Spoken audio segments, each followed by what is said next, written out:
യേശയ്യായുടെ പുസ്തകത്തിൽ നിന്നുള്ള വായന. അധ്യായം 58, 1 മുതൽ 9 വരെ വാക്യങ്ങൾ. ആവുന്നത്ര ഉച്ചത്തിൽ വിളിച്ചു പറയുക, കാഹളം പോലെ സ്വരമുയർത്തുക. എൻ്റെ ജനത്തോട് അവരുടെ അതിക്രമങ്ങൾ, യാക്കോബിൻ്റെ ഭവനത്തോട് അവരുടെ പാപങ്ങൾ വിളിച്ചു പറയുക. നീതി പ്രവർത്തിക്കുകയും തങ്ങളുടെ ദൈവത്തിൻ്റെ കൽപ്പനകൾ ലംഘിക്കാതിരിക്കുകയും ചെയ്യുന്ന ഒരു ജനതയെന്നോണം അവർ ദിവസേന എന്നെ അന്വേഷിക്കുകയും എൻ്റെ മാർഗം തേടുന്നതിൽ സന്തോഷിക്കുകയും ചെയ്യുന്നു. അവർ എന്നോട് നീതിവിധികൾ ആരായുന്നു, ദൈവത്തോട് അടുക്കാൻ താല്പര്യം കാണിക്കുകയും ചെയ്യുന്നു. ഞങ്ങൾ എന്തിന് ഉപവസിച്ചു? അങ്ങ് കാണുന്നില്ലല്ലോ. ഞങ്ങൾ എന്തിന് ഞങ്ങളെ തന്നെ എളിമപ്പെടുത്തി? അങ്ങത് ശ്രദ്ധിക്കുന്നില്ലല്ലോ. എന്നാൽ ഉപവസിക്കുമ്പോൾ നിങ്ങൾ സ്വന്തം സുഖമാണ് തേടുന്നത്. നിങ്ങളുടെ വേലക്കാരെ നിങ്ങൾ പീഡിപ്പിക്കുന്നു. കലഹിക്കുന്നതിനും ശണ്ട കൂടുന്നതിനും ക്രൂരമായി മുഷ്ടി കൊണ്ട് ഇടിക്കുന്നതിനും മാത്രമാണ് നിങ്ങൾ ഉപവസിക്കുന്നത്. നിങ്ങളുടെ സ്വരം ഉന്നതത്തിലെത്താൻ ഇത്തരം ഉപവാസം ഉപകരിക്കുകയില്ല. ഇത്തരം ഉപവാസമാണോ ഞാൻ ആഗ്രഹിക്കുന്നത്? ഒരു ദിവസത്തേക്ക് ഒരുവനെ എളിമപ്പെടുത്തുന്ന ഉപവാസം? ഞാങ്ങണ പോലെ തല കുനിക്കുന്നതും ചാക്ക് വിരിച്ച് ചാരവും വിതറി കിടക്കുന്നതുമാണോ അത്?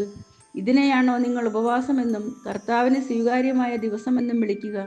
ദുഷ്ടതയുടെ കെട്ടുകൾ പൊട്ടിക്കുകയും നുകത്തിൻ്റെ കയറുകൾ അഴിക്കുകയും മർദ്ദിതരെ സ്വതന്ത്രരാക്കുകയും എല്ലാ നുകങ്ങളും ഒടിക്കുകയും ചെയ്യുന്നതല്ലേ ഞാൻ ആഗ്രഹിക്കുന്ന ഉപവാസം?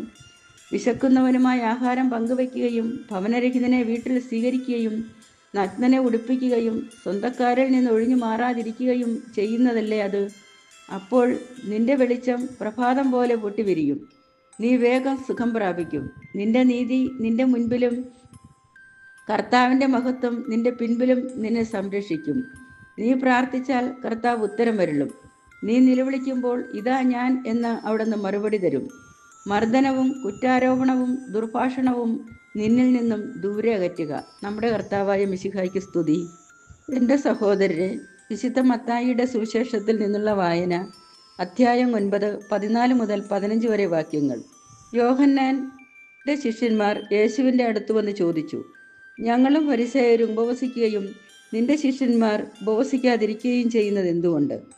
അവൻ അവരോട് പറഞ്ഞു, മണവാളൻ കൂടെയുള്ളപ്പോൾ മണവറത്തോടർക്ക് ഉപവസിക്കാനാവുമോ? മണവാളൻ അവരിൽ നിന്ന് അകറ്റപ്പെടുന്ന ദിവസങ്ങൾ വരും, അപ്പോൾ അവർ ഉപവസിക്കും. നമ്മുടെ കർത്താവായ മിശിഹായ്ക്ക് സ്തുതി.